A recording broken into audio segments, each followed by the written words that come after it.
Hello everyone, Alistair Gold here. What a difference 48 hours makes. Thank you, Brentford, for so many different things. Wow. You know, we've had crazy England enter their game. We've had crazy Spurs stuff going on. But most of all, we've got a transfer to talk about. Although I am having to take a slight risk, which after the last video was a bit of a very risky thing to do. But essentially, this was the only period of the evening I had to do it. And as of yet, Spurs have not yet announced the transfer of Archie Gray. But I think it's on the way. It's either on the way this evening or it will be in the morning. But I thought, I've got it. This is my only chance to do it before I get told off by the wife for not getting my dinner down my throat. Wow. What a 48 hours. As I say, thank you, Brentford. If you're not aware of exactly what's happened with Archie Gray. So, Brentford had agreed terms with Archie Gray.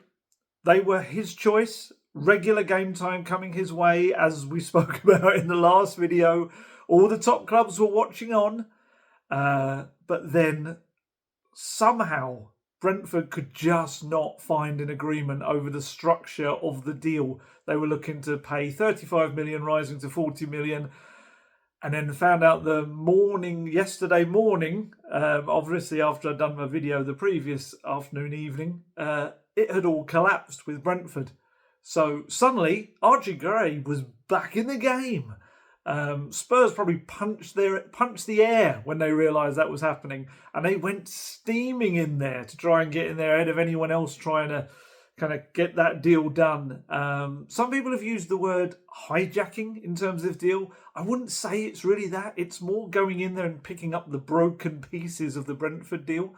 Hijacking would essentially be coming in and shoving Brentford out of the way and saying, ha ha, we're here now. It's not really that. It just collapsed with Brentford. They were not able to meet the terms that Leeds wanted for the deal. I do feel for Brentford. I do. They had Antonio Nusa. They beat Spurs to him in January, and that all fell apart after the medical. Guesty, we were doing the podcast earlier. Guesty was telling me that they've had quite a few others that have fallen through late on. He's got a far better general football knowledge than me, Guesty. He was saying apparently Mudryk was about to go to Brentford a year before he went to Chelsea, and that didn't happen. Obviously, he went to Chelsea for 85 million a year on or so. And he said there's a couple of others that they've had similar instances with. So, hey, I know how quickly these things can change. I almost did a video last night, and I was just like, it was still in the balance last night, and I didn't want to jinx it. I thought, you know what? I'll take the hit of another 24 hours worth of people commenting under the last video saying, "Ooh, this is aged badly. Hey, Gold, you got it wrong," and all this sort of stuff. I kind of technically didn't get it wrong. At that point, when I recorded it, Brentford were absolutely in driving seat. Everyone was having to watch on, and it was all, kind of tied up with the player. That was the player's choice. Unfortunately, Brentford then couldn't get the job done. In that point, he was not going to Tottenham Hotspur. It was all very much going through. So I don't know if I can technically be called wrong for reporting in that moment what was happening, but I'll take it because Tottenham are getting their man, unless I've absolutely jinxed it all again, and that in the kind of time I'm recording this and uploading it, something utterly falls apart, which I wouldn't put it past Tottenham. I wouldn't put it past. I don't think it's going to happen. I don't. I'm crossing these fingers.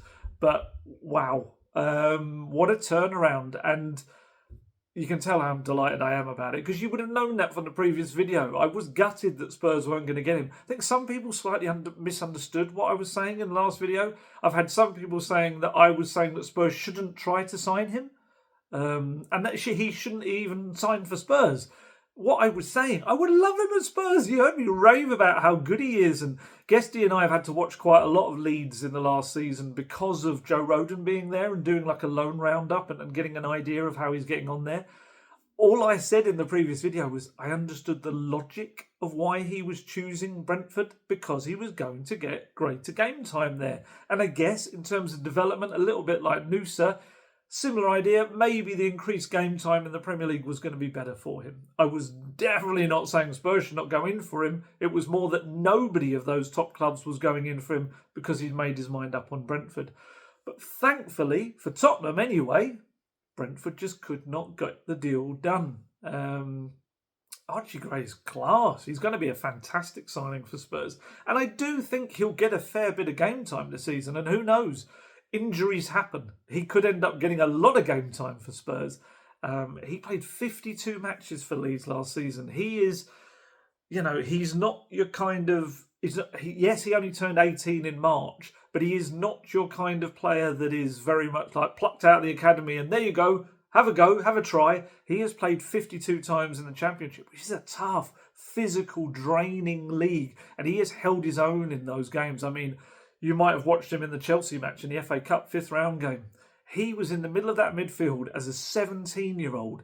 He was bossing it at times. He was dazzling in that game. He was very, very good. So this is not a player that is going to come in here and is going to struggle.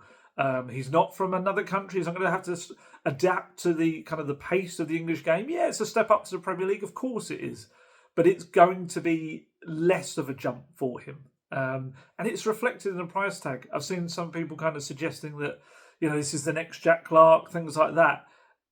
That's not how I would see it at all. Some people have even gone even loftier with their comparisons and said maybe you're looking like something like a Jude Bellingham jumping up the leagues or the footballing ladder.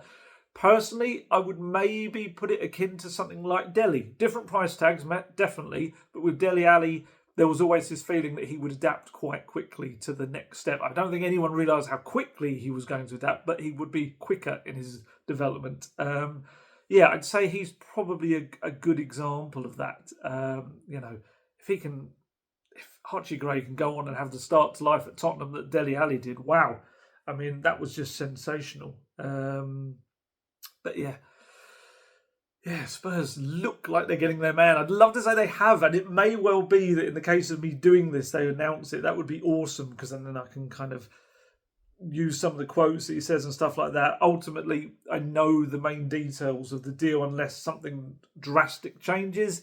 But yeah, it's fantastic. It's absolutely brilliant. I mean, to put it into context, I had a message from a Leeds reporter I know. He sent me a message that just simply said, "You've got some player coming, mate. Unbelievable talent. So sad we're not going to see him anymore." So, it's going to be terrific. As long as the Spurs injury jinx does not grab hold of him, as it often does. I mean, the other player I was going to kind of compare it to was when Spurs signed Ryan Sessegnon back in 2019, which now with hindsight, people are probably going like, "Oh, no, don't compare with him." But at that time, Ryan Sessegnon was the big English talent coming through, and Archie Gray is certainly in that category. He hasn't actually had the Premier League experience that Ryan Sessegnon had back then.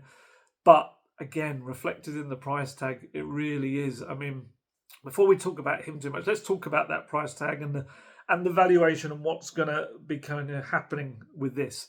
So he's going to expect it to cost Spurs between 25 and 30 million, plus Joe Rodon heading back to Ellen Road, which means you could look at it as, let's say, roughly a 40 million valuation in all. Joe Rodon, excuse me, 26-year-old Wales international. He's currently in Santa Barbara in California in his training camp ahead of the new season. So it's all been, I think, a little bit of a whirlwind, and I think it's been quite difficult because the timings there, a lot of the stuff that's happening today would have been while he was fast asleep. He preferred the return to Ellen Road ahead of interest from Ipswich, Leicester City. I understand Brentford as well were pretty interested, maybe not to the degree of the likes of Ipswich and Leicester pushing as hard as they tried to over the last 24, 48 hours. But certainly Brentford again. It's not been a great 48 hours for Brentford, let's put it that way. I understand that Ipswich had a £10 million offer. They certainly made a verbal offer, whether they formalised it or not. There was a £10 million offer that was rejected by Spurs. Kieran McKenna, a big admirer of Joe Rodon. I was going to call him Kieran Rodon. Joe Rodon. There has been talk about from the Leeds side of things, certainly among their reporters, that there's a clause in Archie Gray's contract that becomes active became active when they failed to get promotion to the Premier League last season. You might remember they got 90 points, but somehow were still unable to get into the Premier League automatically. Leicester and Ipswich managed that, and then they lost out in the playoff final against Southampton. So the Leeds reporters are saying that there's a clause in his contract which has kind of enabled this, that he was not pushing for an exit, but that there was this clause, and that Leeds we're going to talk about it a little bit, about their need to kind of sell for the long term, not so much the last financial year, but again, we'll talk about that in a second. Just keep an eye. You'll see me, I apologise, you will see me occasionally look down at my laptop, because if it is announced, that would be awesome. But I can pretty much guarantee, especially the way the last one went, that it's going to be announced afterwards, which is fine. Like I say, we can have a good old chat about him, and we've got all of the details, really, unless there's a late surprise thrown in there. So this clause, strangely, no one on the Spurs side of this deal is really talking about this clause at all as being a thing from their side of stuff, which kind of makes me wonder, and this is very much a theory, this is not for aggregating or anything like this, it's just my theory, that I wonder whether the clause, if it exists, which I'm not saying it doesn't, I'm sure the Leeds reporters would know about this, it probably would have come out of Leeds as well towards them. Perhaps the clause was something around £40 million, which Brentford activated by what they were doing, because they were doing a cash deal.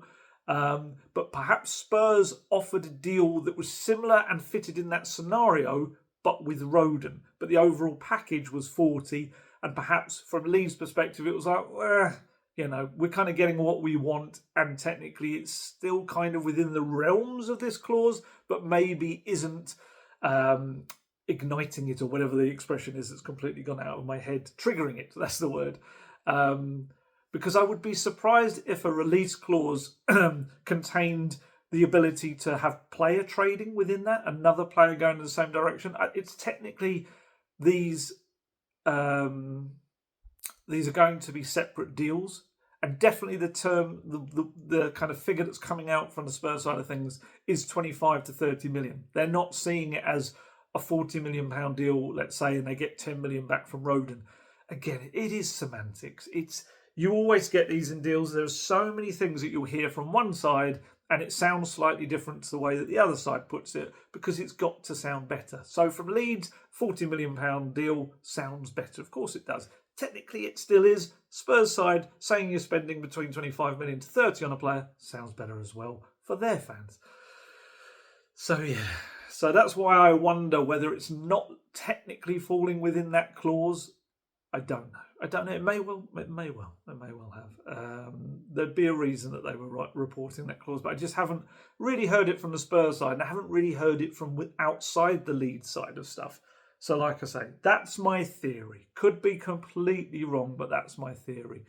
So we were kind of wondering about, I did an article the other day, which after the last, when Brentford was suddenly looking like they were going to seal the deal, looked suddenly completely wrong. And I was a bit like, oh no, this looks really rubbish. But I wrote a deal essentially saying the deals that Leeds could do in Spurs, because we knew that they wanted Archie Gray Spurs. He was on the shortlist for a midfield position, and technically right back. We'll talk about that as well. And we know that Leeds also wanted Rodon. And also Daniel Farke has a big admiration, let's put it that way, for Oliver Skipp after the year they spent together at Norwich when they won the championship. So I did this article that was like, oh, all these things that could happen. I was like, oh no, kind of like that. It was a bit like Wallace and Gromit there. Cracking cheese, Gromit kind of thing. I didn't put full F into that. I needed to go full F into that as if I was going to do the impression. But yeah, so suddenly that article looked quite like, ugh. But then it's flipped background. So whereas my last video now looks dated, because obviously the events that have happened since and it fallen apart for Brentford, but my article now has come straight back. It's just the way football works. The article now is like, oh, look what he said.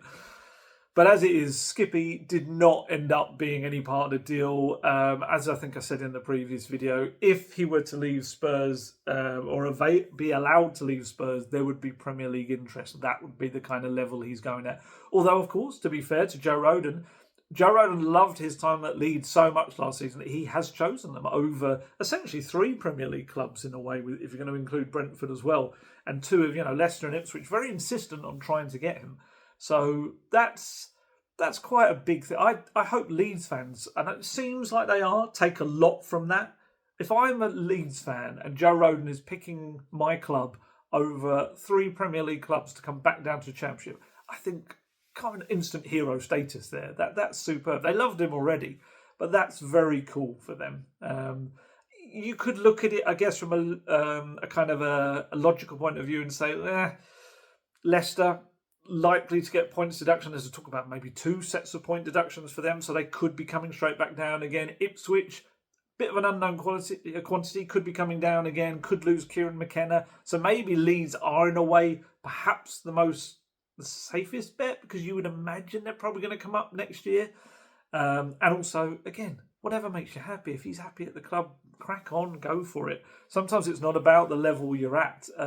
We saw that with Harry Winks. He went down to the Championship when I think he could have quite easily got a Premier League move because he knew that Leicester were going to come back up. Of course, he's now going to have those issues with the points and all that. But it made sense. But with Oliver Skipp, it looks like Premier League would be where he was going if he were to be made available. The reason that we don't know whether he's going to be made available is because of the homegrown senior club trained aspect of it all, which you've heard me say before, so sorry to those who have heard this, but at the moment there are 4 senior club trained players that could be registered for the Europa League squad that would not otherwise be in the B list. So for Troy Parrott probably heading off this summer. Looks like he is. Azad Alkmaar, probably the ones that are going to get him at this point. That leaves 3. Skippy, Whiteman, Austin, the 2 goalkeepers. Do you really want to just erode your own club trade? I think Skippy would get a fair chunk of football next season. Certainly in the first half of the season, you could get him in Europa League games. You could get him in the domestic cup games. And then maybe revisit it in January, perhaps. But we'll see. I think there has to be a compelling case made for a move for him. Whether someone comes in with a big permanent transfer fee that kind of turns Spurs' head, or with a loan that they just think, do you know what? Skippy really wants this. He wants regular football next season. Maybe that's the best way to go.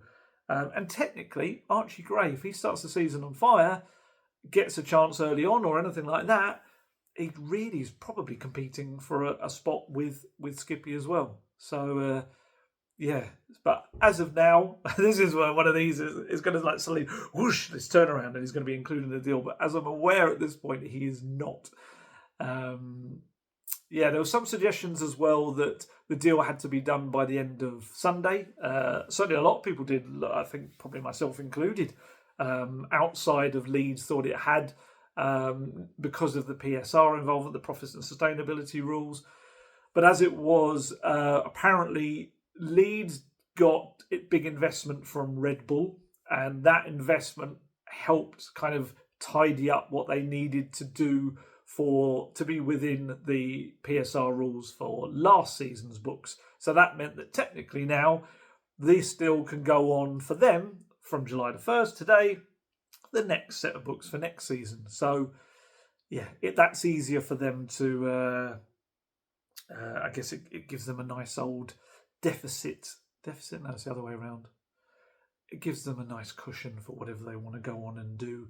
Although I would say with Leeds, they did need to sell, and maybe another one, I don't know, because they've got around £190 million still to be paid in outstanding transfer instalments, which Kieran Maguire, the excellent football finance reporter, has put out there. So that's that. So it's all getting done today. Hopefully this evening, if not in the morning. Looks like he's signing a 6-year deal. Cue them announcing a 25-year deal or something. It looks like it's a 6-year deal. I'll tell you in 5 years' time whether that's actually a 5-year with an option for another, which is often the way that Spurs bundle up these deals. They just kind of put it to an end date rather than actually mentioning, oh, by the way, there's an option. So if Spurs haven't killed me off in 5 years' time, I'll let you know whether there's actually an option there and they've taken it or not taken it, as we've seen with a number of players, Sess being one of them. But yeah, so big long-term deal, which kind of indicates how highly they believe in him, as does the 40 million package in itself for a player. Like I say, Jack Clarke, the comparisons, there would have been a little bit of worry there, I would imagine, for Archie Gray, looking at that and thinking, what happened to the last 18-year-old that came from Leeds? But as someone pointed out to me, you could point to Aaron Lennon, who went and had obviously a terrific time at Tottenham. You could also, just thinking about it, Danny Rose, he came from Leeds as well, didn't he?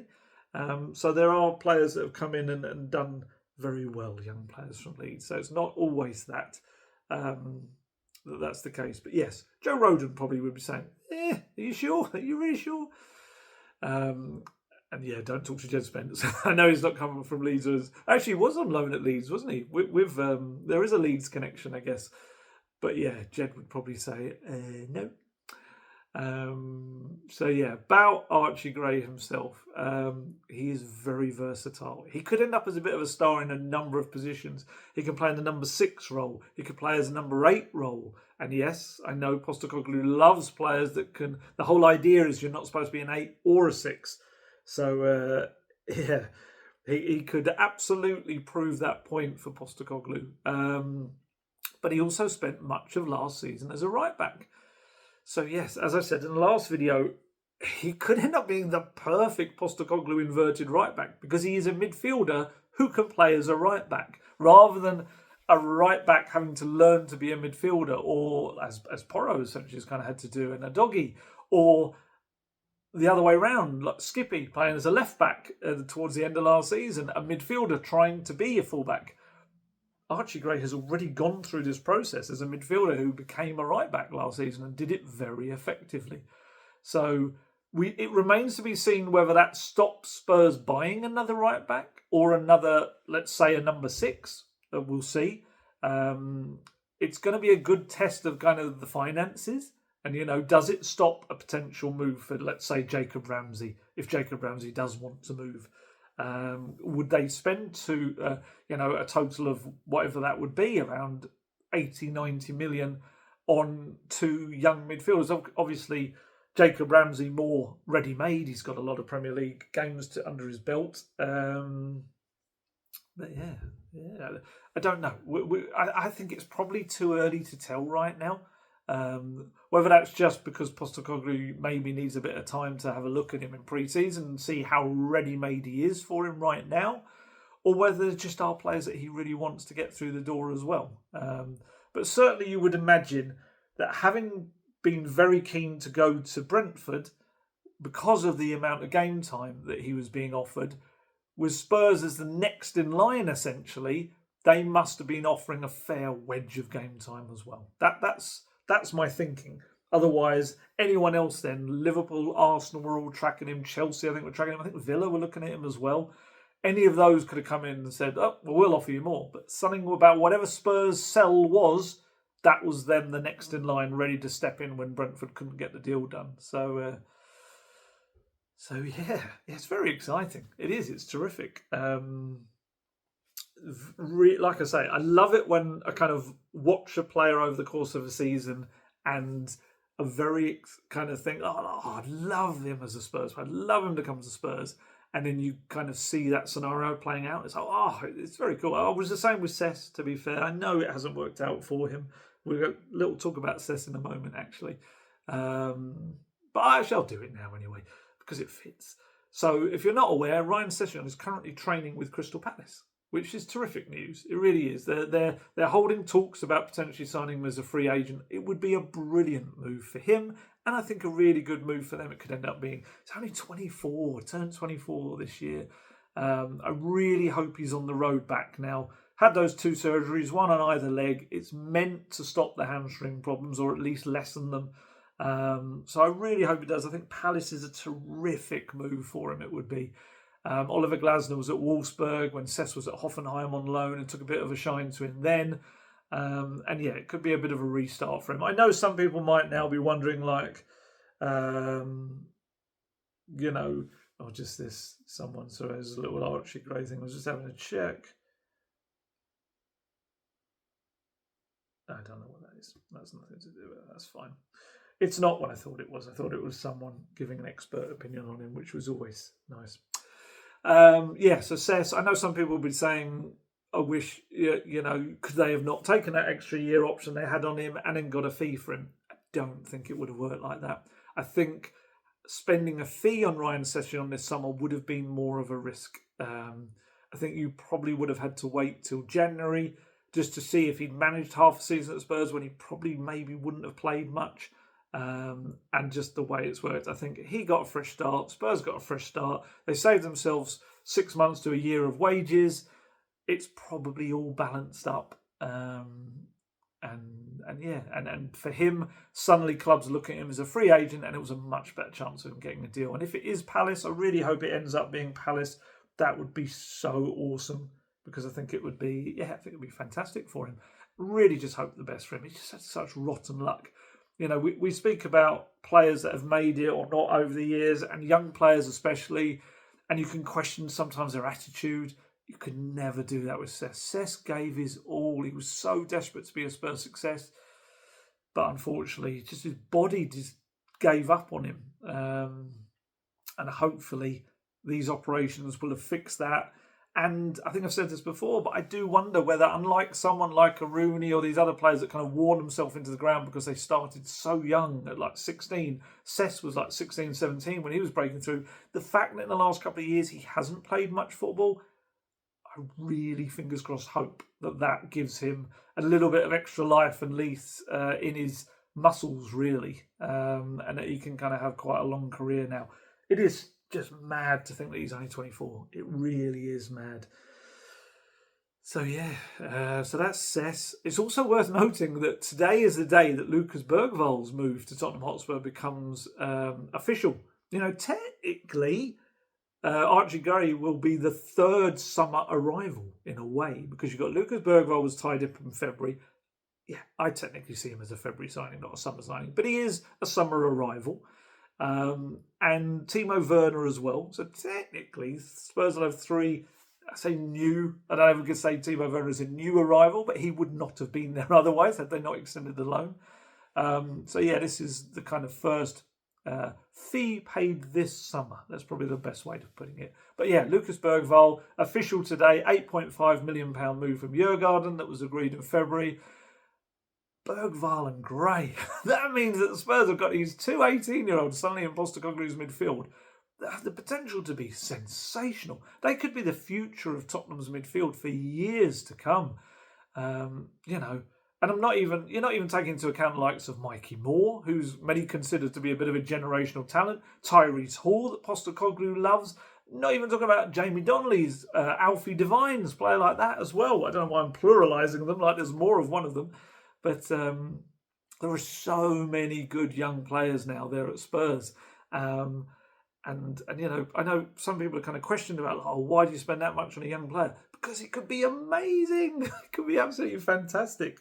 Which kind of says it all, really. Just how much faith there is in this transfer. And honestly, everyone I've spoken to in the game about Archie Gray has said top talent.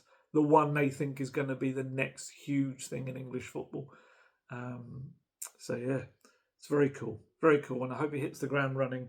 And no, I did not want him to sign for Brentford ahead of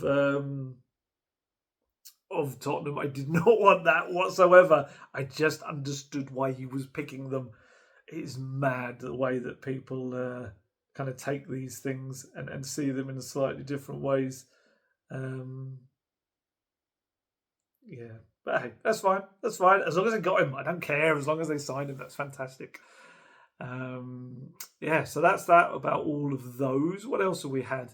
We've had, BetMGM. So, Spurs have new training wear sponsors. We spoke about this in previous videos. It was likely to happen. And today it was announced. Again, the July the 1st thing. Actually, That's the interesting thing about it. Just going very quickly back to that. We have said July the 1st, things are going to start moving. Bang! July the 1st hits. There you go. New signing coming through the door. And also, what I forgot to mention, he is not the only one. You know, Archie Gray comes from a very, very talented family. Obviously, you'll know hopefully about his history and Eddie Gray, people like that in his past. I think it's his great uncle, is he? I'm trying to remember. And his granddad, I think it is, played for Leeds as well. But also, his younger brother, Harry Gray, is supposed to be very exciting as well. Plays for Leeds. And look, don't worry if any Leeds fans have to watch this. I'm not saying that, it's a double deal. I hope, for their sake, that Harry Gray goes on to be a fantastic, fantastic player for them. He's 15-year-old. He's a striker, scores loads of goals. And Archie Gray has said himself, although he doesn't want to build up his ego, he said he's a better player than him. So I'm sure Spurs in the back of their minds will be thinking, can we grab him from their academy at some point? Because it is so easy to kind of take academy players nowadays.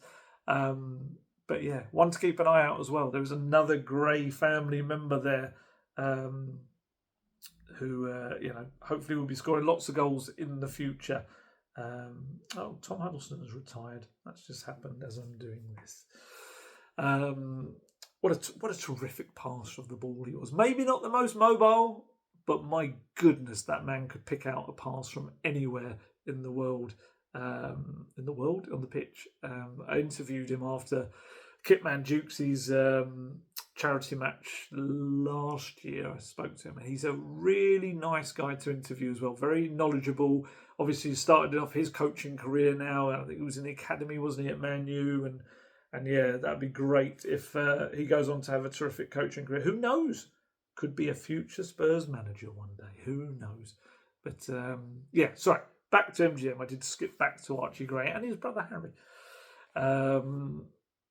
So they've signed a 3-year deal with Spurs as the new training wear sponsors, advertising on the stadium, whatever you want to call it, loads of things.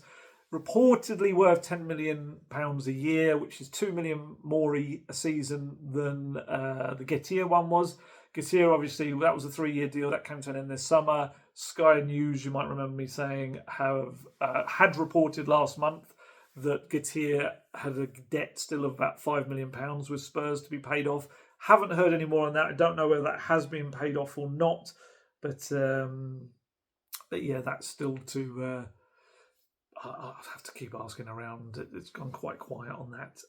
But in terms of the shirt sponsorship deal, the training wear, that is, they've kind of all risen quite a lot. So in a way for Spurs, the deal, at least the deal aspect, coming to an end this year meant that they could get a higher value deal, which they have got.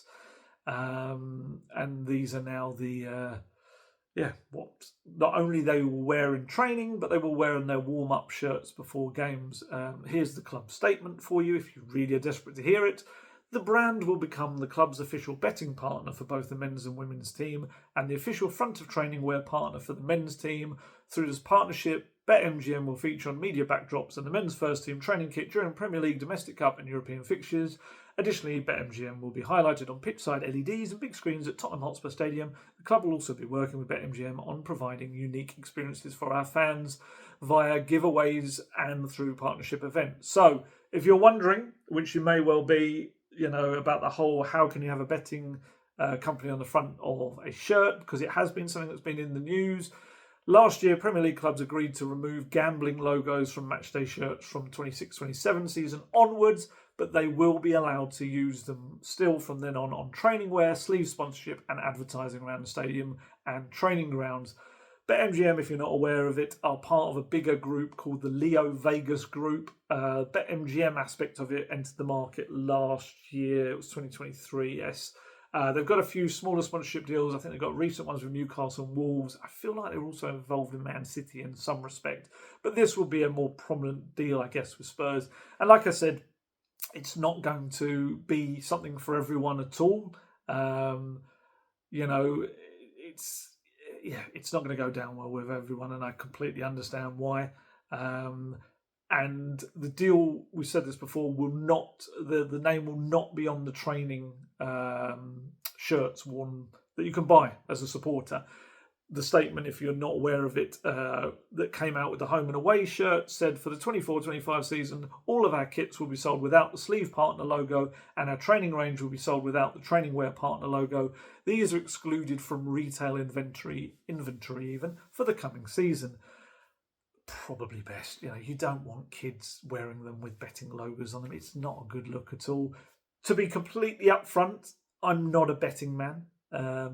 My dad, who's no longer with us, lovely man, very successful in so much he did in life, but he was not great with gambling. He had his little issues with gambling, let's put it that way. That absolutely put me off as a child. It's not something I've ever done other than the odd office sweepstake for like the Euros. That's about the only thing I do.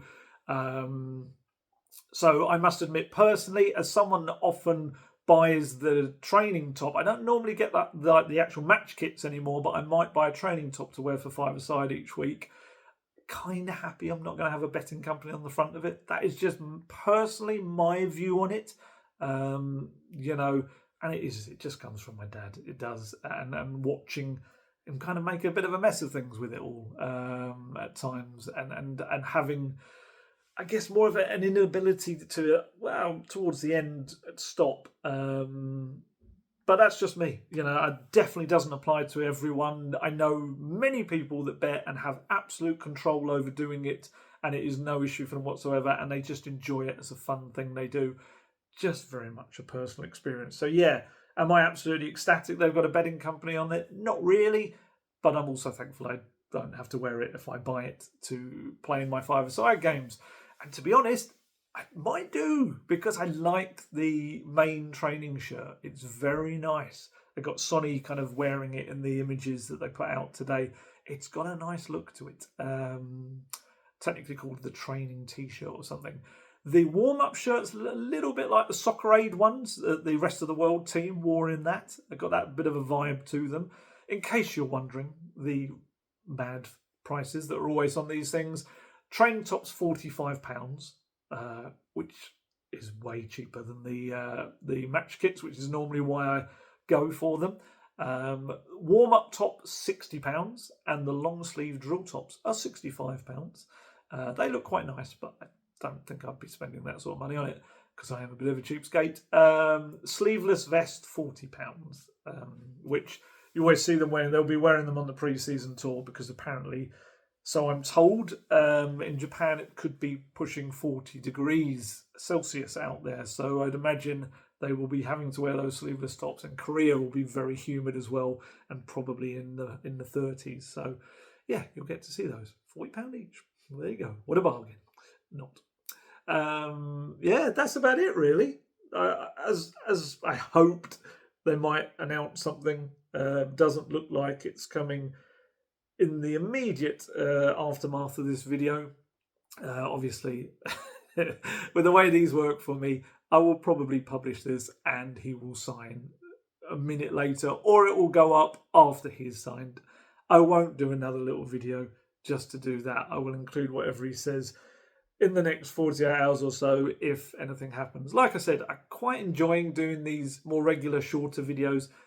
It allows me to cover more stuff, and also it prevents me having 5 to 7 days worth of time where people are going, this has aged well.